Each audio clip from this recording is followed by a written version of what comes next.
Hey everyone, Boo Radley here. Today we're diving into the inspirations behind one of my favorite games, Once Human.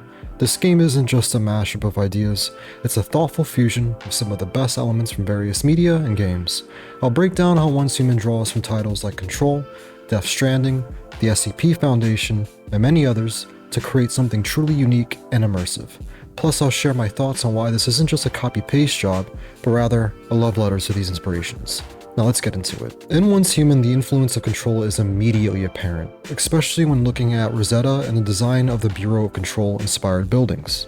The modern, brutalist architecture characterized by its stark concrete structures is a hallmark of Control and is echoed in Once Human. This style creates a similarly eerie and oppressive atmosphere in both games, and the resemblance doesn't stop there. The science and office facilities in Once Human also bear a close resemblance to those in Control, further enhancing the connection between the two games. Even the safe room vaults in these science buildings are designed similarly to those in Control, adding to the sense of a world built around containment and control. Rosetta's mission of controlling and utilizing anomalous objects in places of power feels like a direct nod to the Bureau's quest in Control, emphasizing the shared themes of containment and control. The similarities continue with the game's file documentation style, which takes inspiration from both Control and the SCP Foundation. Detailed clinical descriptions add a layer of authenticity to the world of Once Human, much like how Control and SCP files immerse players in their respective narratives. The telekinetic powers in Once Human are specifically limited to the ability to grab distant objects and throw them, a mechanic that is very similar to Control.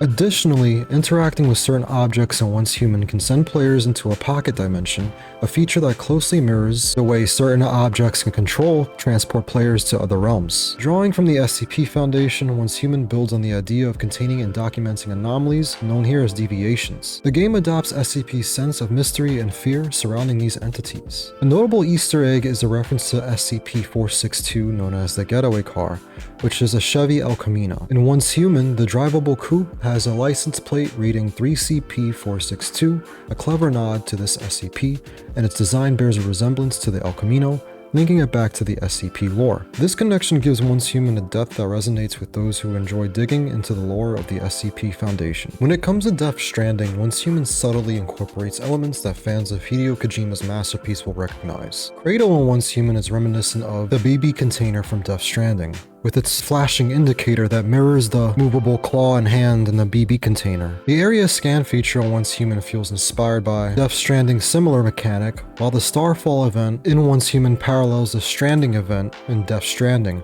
where a cataclysmic event reshapes the world, leaving behind a haunting yet dangerous environment. One of the most striking similarities is between the Shadowhound in Once Human and the BT Lion in Death Stranding. Their overall design, attacks, and even the environment you fight them in are all very similar, contributing to the eerie, otherworldly feel that both games skillfully capture. The influence of the movie Annihilation is also evident in Once Human. The barriers in Prime Wars and the Shimmer Zone Annihilation bear a striking resemblance, creating a surreal and otherworldly atmosphere. The Stardust pollution zones that transform people into creatures on Once Human over time are reminiscent of the eerie mutations in Annihilation, adding another layer of horror and intrigue to Once Human's world. Similarly, The Last of Us has left its mark on Once Human, with some deviants in the game bearing a strong resemblance to the clickers from Naughty Dog's post-apocalyptic epic. Moreover, Once Human doesn't shy away from its creepypasta influences. There's a single mission in Once Human that nods to the Backrooms creepypasta, a concept about an endless liminal labyrinth of office spaces that defy logic and become architecturally uncanny. In Once Human, this mission has a similar environment but is set in a Victorian house space instead of office buildings,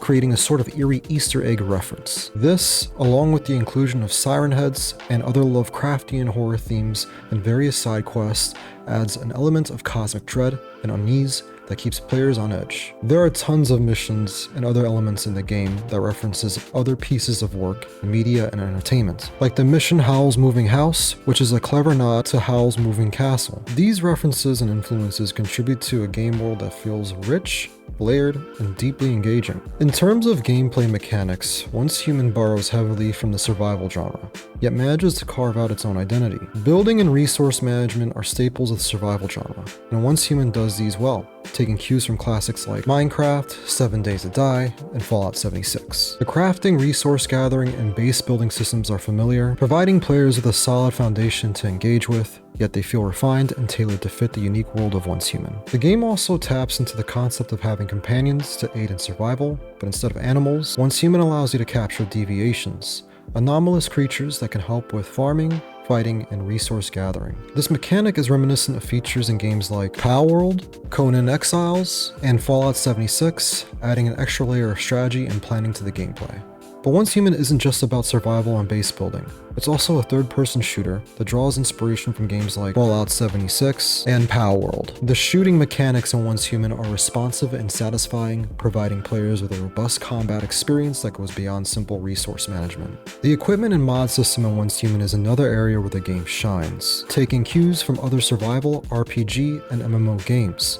Players can customize their gear and weapons with various mods, enhancing their effectiveness in combat and allowing for a more personalized playstyle. This system closely resembles something out of The Division and other looter shooters games, where the balance of equipment and modifications plays a crucial role in the player's success and progression. Once Human's raid-like missions, such as the LEA Research Lab, are reminiscent of those found in the game Destiny.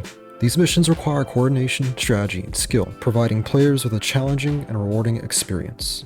The inclusion of these raid-like missions adds a layer of depth to the gameplay, making Once Human more than just a survival game. It's an action-packed, cooperative experience that keeps players coming back for more. Once Human is a game that skillfully fuses various influences to create something greater than the sum of its parts.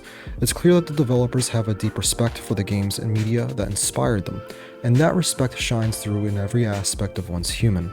By blending the best elements of these inspirations and adding their unique twist, the developers have crafted a game that is both familiar and refreshingly original. If you enjoyed Control, Death Stranding, SCP, or any of the other influences we've discussed, Once Human is a game you need to experience. It takes the best of these worlds and weaves them into something new, crafting a world that's as captivating as it is terrifying. Thanks for watching, and don't forget to like, comment, and subscribe for more content like this. Let me know your thoughts about Once Human and the many references we've discussed in this video, as well as anything that I might have missed and did not cover that you noticed and means something to you. There are so many references in this game, I couldn't possibly cover all of them as much as I wish I had. And another additive, the vultures are inspired by Mad Max, even sometimes saying the famous quote, "Witness me."